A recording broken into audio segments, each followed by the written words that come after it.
Habang maghiwalay ng area sila Gab at Tomas sa pagbabantay nila ay hiniling ng dalaga na mag-usap muna sila kaya sinabihan niyang lumipat muna sila sa channel sa mga gamit nilang radyo.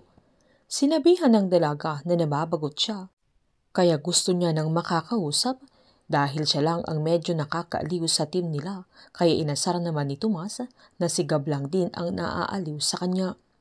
Hiniling ng dalaga na magkwento na ito pero umangal si Tomas na agad namang sinabihan ni Gab na kahit anong kwento lang, na kahit personal na bagay at kahit anong naiisip niya sa buhay dahil inaantok na siya at gusto niyang may naririnig, na sinabihan naman ni Tomas na hindi ba siya sanay sa katahimikan dahil siya ay sanay na sanay siya. Humirit pa si Gab na mag-isip na lang ang binata ng isang joke na agad namang sinabihan ni Tomas na wala siyang joke, sabay biniro niyang yung buhay niya ang isang joke. Sinabihan ni Gab na lipat na sila sa main channel at magkita na lang sila sa harap ng bahay. Habang pinuntahan naman ni Andres si Max para kumustahin, na agad namang pinasigurado ng dalaga na okay na siya at kaya na din niyang makipagsabayan sa kanila. Agad nagsorry si Andres sa nangyari dahil kasalanan niya kung bakit napahamak ang dalaga.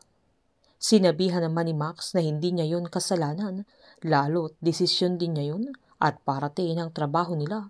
Sabay sinabihan niyang buti na lang nagparelyebo na si Andres sa pagbabantay niya kay Timur dahil baka sa galit niya sa kanya ay mapatay pa niya ito. Habang pinuntahan naman ni Miguel si Timur para lapatan ng first aid dahil sa pambubugbog ni Andres sa kanya. Sinabihan ni Timur na halatang may medical training si Miguel kaya tinanong niya kung nurse or doctor siya. Sabay tinanong niya kung anong ginagawa niya doon, na pwede niya itong bigyan ng magandang trabaho at mas mataas na pera at mas madami, na ibibigay niya yung respetong nararapat sa kanya kesa manatili siya sa team ni Greg na may kakarampot na kita. Humirit pa si Timur na masaya siya na si Miguel ang umaasikaso sa kanya dahil napaka-professional niya, hindi kagaya ng mga kasamahan niya na hindi nag-iisip, sabay minura pa niya si Andres. Sinabihan ni Miguel na ayos pa naman ang kalagayan ni Timur pero deserve niyang masunog sa impyerno dahil sa sobrang kasamaan niya, pero deserve pa rin niyang magamot na tama ang kasabihang, ang masamang damo ay mahirap mamatay.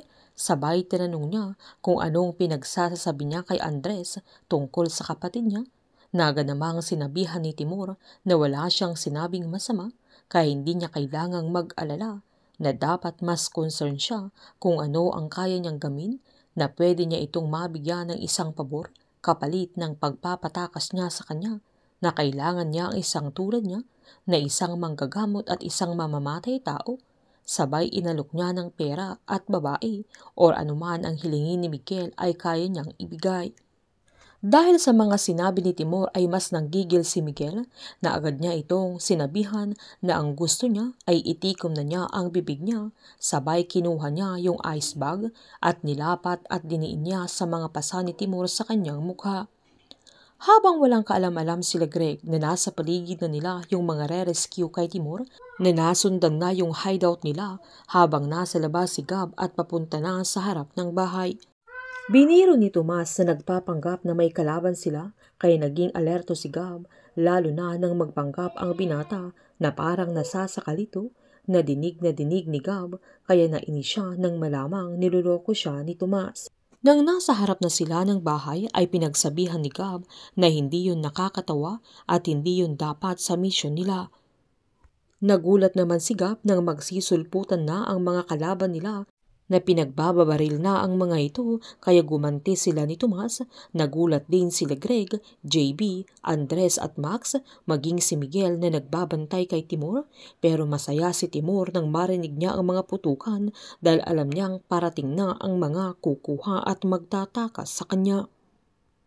Agad tinimbrehan ni Gab ang mga kasamahan niya na napapalibutan na sila ng kalaban at dehado sila sa mga sandaling yan dahil hindi sila nakahanda at napalibutan na sila ng mga kalaban.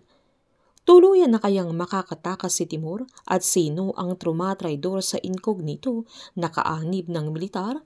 O mismong kakilala kaya ng Team Incognito?